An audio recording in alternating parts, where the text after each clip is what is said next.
sebenarnya kami ini P3 ya, Pak PLT Ketum, Pak Mardiono, saya, itu sudah sejak bulan November tahun lalu bicara dari Hmm. hati ke hati dengan Mas Ganjar.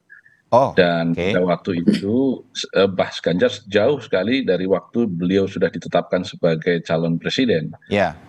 Kita pada waktu itu dalam konteks komunikasi untuk memang mencari kecocokan karena kebetulan Mas Ganjar itu bagian dari keluarga besar P3 juga. Hmm. Mertua beliau itu ketua P3 selama hampir 20 tahun barangkali di Purbalingga. Oh, oke. Jadi memang kita sudah secara emosional dekat, kawan juga dengan saya satu daerah pemilihan. Mm-mm. Nah, pada waktu itu 3 konsep yang beliau sampaikan, yang ini malah beliau sebutkan ini konsepnya Litbang Kompas nih untuk kepemimpinan nasional ke depan. Apa itu Hmm. Mas? Satu, kontinuasi, artinya apa yang sudah bagus dari Pak Jokowi dilanjutkan. Yang kedua, komplementasi, apa yang kurang ditambahkan. Dan yang ketiga, rekonsiliasi. Ini kata kunci. Karena Hmm. rekonsiliasi ini untuk menghilangkan narasi yang selalu membelah republik ini antara cebong versus kadrun.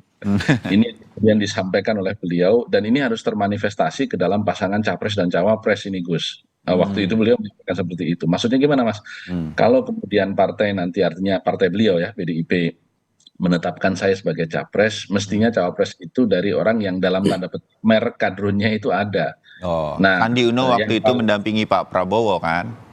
betul, Oh. dan saya katakan pada waktu itu berarti Pak Prabowo dong. Nah ini masalahnya dari beberapa survei Pak Prabowo itu kadar kekadrunannya sudah berkurang begitu kata beliau karena sejak awal sudah Memang bergabung. tidak ada, Pak.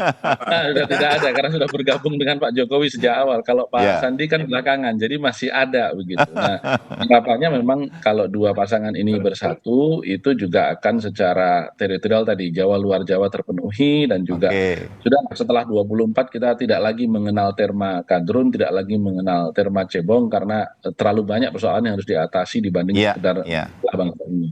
Nah, jadi pembicaraan tentang Sandi ini sudah sangat jauh dan sudah sangat lama dan konsisten yang disampaikan Pak Ganjar tentang hal ini.